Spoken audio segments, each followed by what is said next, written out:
Hello friends, welcome back to recipe box Telugu channel. ఈరోజు నేను మీకు ఎంతో టేస్టీగా ఉండే పచ్చి మామిడికాయ చేపల పులుసుని చేసి చూపించబోతున్నానండి. దీని టేస్ట్ చాలా బాగుంటుంది. చేపల పులుసు అంటేనే చాలా టేస్ట్గా ఉంటుంది. దానికి పచ్చి మామిడికాయలు యాడ్ చేయడం వల్ల దాని టేస్ట్ ఇంకా బాగుంటుందండి. దానికి కావాల్సిన ఐటమ్స్ ప్రాసెస్ని ఏ విధంగా చేయాలో చూపిస్తానండి. నేను దీనికోసం ఒక 1/2 కేజీ చేప ముక్కల్ని శుభ్రంగా కడిగి క్లీన్ చేసి తీసుకున్నానండి. అలాగే 3 ఉల్లిపాయలని తీసుకున్నాను కట్ చేసి. ఇక్కడ 4-5 పచ్చిమిరపకాయలు, చిన్న సైజు మామిడికాయని పొడిగా కట్ చేసి తీసుకున్నాను. ఒక రెమ్మ కరివేపాకు, 1 స్పూన్ ధనియాలు, 1 స్పూన్ జీలకర్ర, 10 వెల్లుల్లి రెంబలు, చిన్న ఇంచు అల్లం ముక్క తీసుకున్నానండి. కొద్దిగా చింతపండుని వాటర్లో నానబెట్టి తీసుకున్నానండి. ఇప్పుడు ఈ చేప ముక్కలకి మనం సాల్ట్ యాడ్ చేసుకుందామండి. అలాగే కొద్దిగా కారం కూడా వేసేసుకుందాం. ఈ చేప ముక్కలకి ముందుగా ఇలాగా ఉప్పు కారం అనేది వేసుకుని బాగా కలుపుకుని చేప ముక్కలు అంతటికీ పట్టే విధంగా మనం కలుపుకోవాలి. ఈ విధంగా కలిపిన దాన్ని ఒక అరగంట సేపు పక్కన పెట్టి ఉంచుకుందామండి. ఇప్పుడు మనం మిక్సీ జార్లో అల్లం, వెల్లుల్లిపాయలు, ధనియాలు, జీలకర్ర, ఒక 2 స్పూన్లు ముందుగా కట్ చేసి పెట్టుకున్న ఉల్లిపాయ ముక్కలను కూడా ఇందులో యాడ్ చేసేద్దామండి. యాడ్ చేసేసి మిక్సీ పట్టేసుకుందాం. నేను చూపించిన విధంగా మనం మిక్సీ పట్టేసుకోవాలి. ముందుగా స్టవ్ వెలిగించి గిన్నెని పెట్టుకుందాం.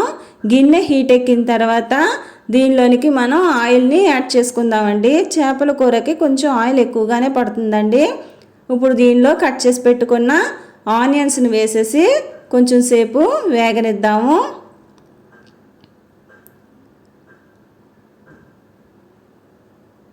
ఇప్పుడు ఉల్లిపాయలు మగ్గిన దాంట్లోనికి మనం మిక్సీ చేసి పట్టుకున్న ఈ మసాలాని యాడ్ చేసుకుందామండి.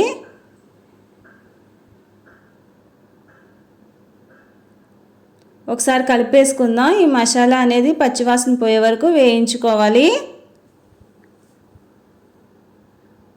ఇప్పుడు దీనిలోకి ఉప్పు కారం పట్టించిన చేప ముక్కల్ని వేసేసుకుందామండి.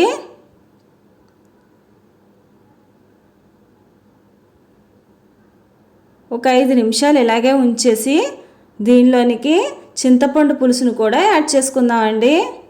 అలాగే దీనికి సరిపడినంత వాటర్ను కూడా ఇప్పుడు మనం వేసేసుకుందాం. ఈ కూరకి సరిపడినంత కారాన్ని కూడా వేసేసుకుందామండి. చేపల కూరకి కారం అనేది కొంచెం ఎక్కువగానే పడుతుందండి.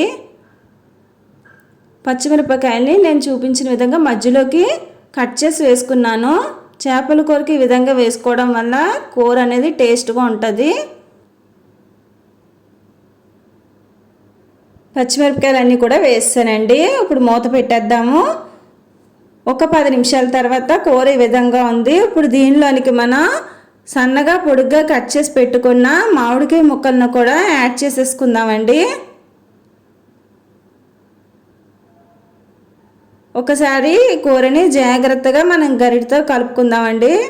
లేకపోతే చేప ముక్కలు అనేవి విడిపోతాయి. మనం జాగ్రత్తగా కలుపుకోవాలి. ఇప్పుడు మూత పెట్టేసుకుందామండి.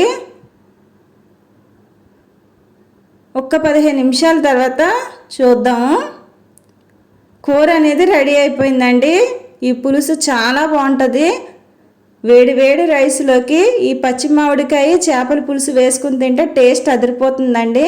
ఇప్పుడు దీనిలో కొత్తిమీర, కరివేపాకును కూడా యాడ్ చేసేసుకుందాము. ఇప్పుడు దీన్ని మనం ఒక సర్వింగ్ బౌల్లోకి తీసేసుకుందామండి. ఈ పులుసుని వేడి వేడి అన్నంలో తీసుకుంటే చాలా బాగుంటుందండి. టేస్ట్ అనేది అదిరిపోతుంది. తప్పకుండా మీరు అందరూ ట్రై చేయండి. నా రెసిపీ కనుక మీకు నచ్చినట్లయితే లైక్ చేయండి, షేర్ చేయండి, సబ్స్క్రైబ్ చేసుకోవడం మాత్రం మర్చిపోకండి. మరొక మంచి రెసిపీతో నా నెక్స్ట్ వీడియోలో నేను కలుస్తాను. Thank you for watching.